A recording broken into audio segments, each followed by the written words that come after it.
If you're with me now, you're revising in spectacles. So here is a brief look at the context. Pause now, take a screenshot if you need. I'm about to zoom in. Right, let's start off by blocking off some of this so we can focus, okay, on the little pieces. And as we do this, we will zoom into how this is relevant and how you apply it to your analysis. So straight away, the play is written in 1914. So all the audience are reflecting on life during this era. So the entire audience will know that Mr. Burling is wrong. And that's one of the key messages of the play. Priestley is showing you that leaders are wrong. That's it. So when you come to your conclusion, you simply say, Priestley exposes how leaders make wrong choices. They are wrong role models. They fail as leaders because they fail to protect their workers. This is the purpose of this entire piece of context. If you're focusing on Mr. Burling, you see this word patriarchy, a world led by men. Now, there's nothing wrong with that per se, unless the men are not able to be free to make their own choices. And like most of us, bullying is real and peer pressure is real. Mr. Burling is under a lot of peer pressure to conform to his peers. And we remember this because do you remember this phrase? On the very first page, it says he's got um, I've forgotten the word. He's got a provincial accent. Do you know what that means? It means he comes from the countryside. He comes from the same place Avis Smith originates, which means he was once poor. Somehow, likely because he's male, he's clawed his way up into the next layer of society, but that is incredibly rare. Ava Smith, being a woman, is not allowed that luxury of actually working hard to change her status in life, whereas men like Mr. Burling are able to change their status in life. Another person you can talk about in terms of this context would be Gerald, because Gerald is directly affected if we pull this back briefly. There you go. So Gerald is here in the upper class echelon of society. Echelon spelt E. I think, or an S. You know what? You're going to have to check for me. Sorry, folks. Spelling is not online tonight. Um, so again, you've got him on this upper layer level of society. Think of the Titanic. Remember, everyone connected to Rose as she's on the upper class levels. And then think about Jack. Jack on the Titanic. He's like Ava Smith. She's way down here. She's got nothing to lose. Yeah. Except her life, which of course, ironically, she does in the end. Although, is it ironic or is it predictable? All right, back to Gerald. I'm going to say he falls in love with her. And I'm going to base that on the dashes in his speech when he's pausing so much to ask if he can leave. And we'll have a look at that in the next recording because I think he does fall in love with her, but he's not allowed her. So in some senses, he is also a victim of this society. Gerald is just as trapped, except that his trap won't kill him physically.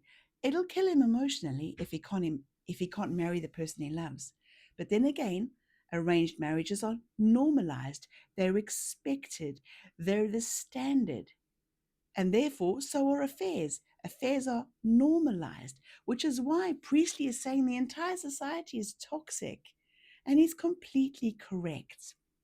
Right, now, let's go to our next piece. Here it is. Please screenshot this if you need to. This is all just taken, it's a summary. I've made my own dual-coded notes off the internet. Okay, so you've got life in 1945 contains more freedom. So you've got a comparison between the then and now. The audience sitting here have learned and grown and developed.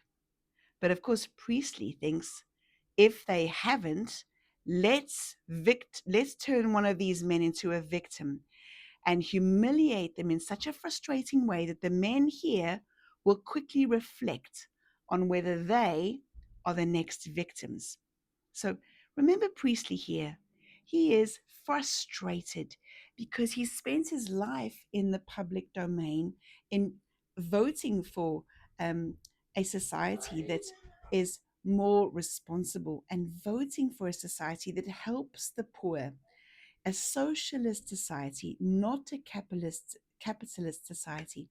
But a capitalist society is what Mr. Burling, as an archetype, as an exemplar, a perfect example. That's what Mr. Burling represents.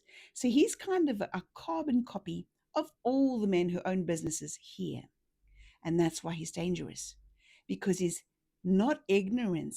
He knows exactly how much he's paying Ava Smith, the millions and millions of Ava Smith. He knows exactly how hard it is because he is from the countryside. So, of all the people who should have sympathy for him, for her, Mr. Burling is your prime candidate, and he is your key criminal because it's criminal to deny her ability to survive, but no one prosecutes you for that. It's a moral crime. It's not a human crime. It's a crime where people say, "Oh, couldn't you be have been more dot dot dot?" But no one will punish you for it because he's got the perfect excuse. He is a businessman, which means he has to be this hard-headed and he has to be responsible for the profits. Now, of course, yes, all of that is true, but you also have to be responsible for your workers. And that's what a capitalist society doesn't involve. They say profits at any cost. A socialist society, which is what 1945 is heading toward, it means, yes, progress, but everybody wins. Now, you can argue for or against that, but that's not the purpose of this text. The purpose of this text is human. And at the heart of it, what you have here is humans who are suffering. Now, at this point, here is, I think, Priestley's background, if you look at this block here, is really uh, influential. You can tell why he finds this cause important because he's actually worked in a poor person's factory. He's had the experience of it, and he knows that the people there work just as hard as everyone else. So he goes into politics and he tries to make a change. He goes into the BBC and tries to make a change. And in the end, Priestley was one of the key voices to birth your current benefits system. Now, we're not going to criticize the benefit system right now. At the point where designed, it was designed to save people, to support people where life simply turned on you for no reason for which you were culpable. There's no choice Ava Smith made which made her life harder. She tried. She tried everything, and all her decisions led to prostitution. Now that tells you something is unhealthy about the society, not Ava Smith. Ava Smith, like an archetype, here's the word archetype. An archetype, if you don't know this, it's a big word and it just means a typical example, which means Ava Smith, if you understand why life was hard for her, you understand how life was hard for all poor women who had no family and who were single. That's what it means. So, archetype is a great word, but you can get the same marks for saying a typical example. Or you can say a stereotype. If you know that word, lovely. Any of these would be a tier three. Great words. Great words. Okay. So now I'm going to close this part and pull along here. Here we are. Why did Priestley set the play? Have a quick pause the video now and just glance at this sheet.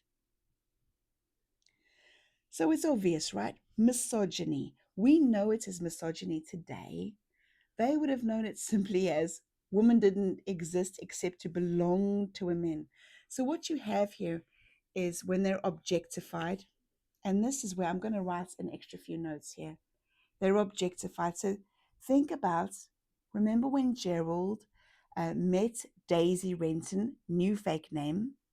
I love the idea of Daisy. Her name in itself, think of the flower. Yeah, technically it's a weed. Yeah, it's unwanted. But you've seen them lately. It's spring right now. You've seen them in the grass. They're beautiful. They make the dullest pavement look beautiful. That's the poor. They're underneath your feet, and you trod past them because they're just part of the pavement of life, if you think of it that way. Unfortunately for Gerald, he might well have been in love with her, but his word choice is awful, and Priestley does this deliberately to expose Gerald's attitude.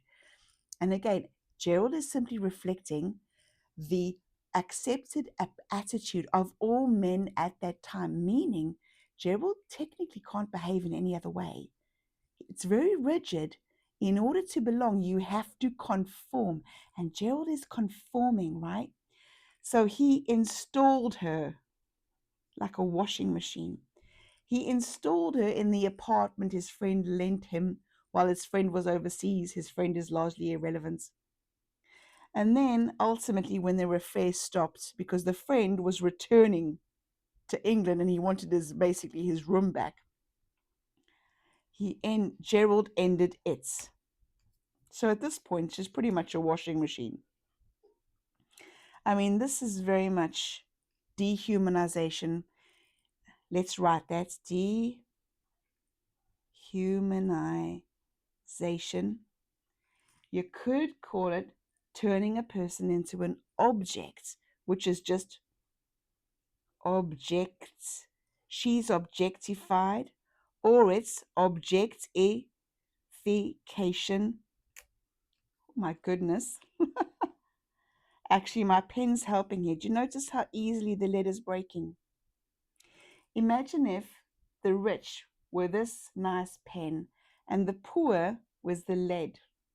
And see how I'm using the lead to write. And look, I'm gonna snap it now on purpose. Look how easy I snap it when I push too hard. It's expendable, and all I do as a rich person is I just click. Look, click, click, click. And I can click as many times as I want. That's a really, really nice random metaphor right there. Anyway, let's go right down now to Priestley's message. And of course, now here you've got a very clear message. Here's Daisy. Here's Ava Smith changing her name to try and like restart her life. It's a bit like putting a new battery in an old toy. You try to redefine it. You try to change its identity so it can somehow survive. But we know that the story ends with disinfectants. And I'll come to that in a sec. But this is Priestley's message.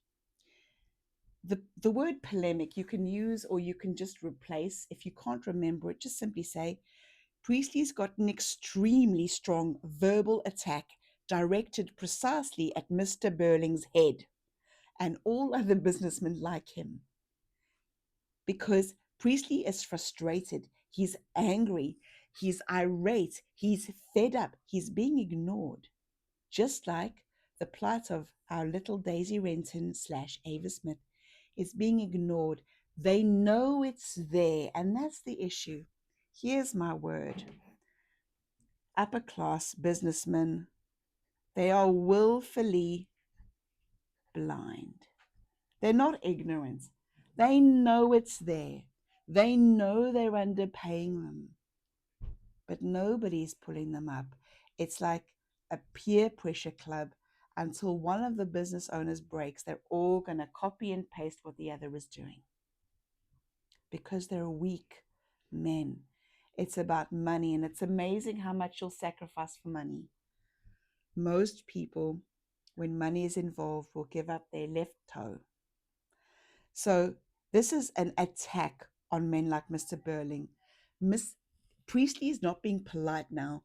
This play is actively aggressive, which is why he starts off with Mr. Burling hoping for a knighthood. The irony of all things. We'll do that in a different video.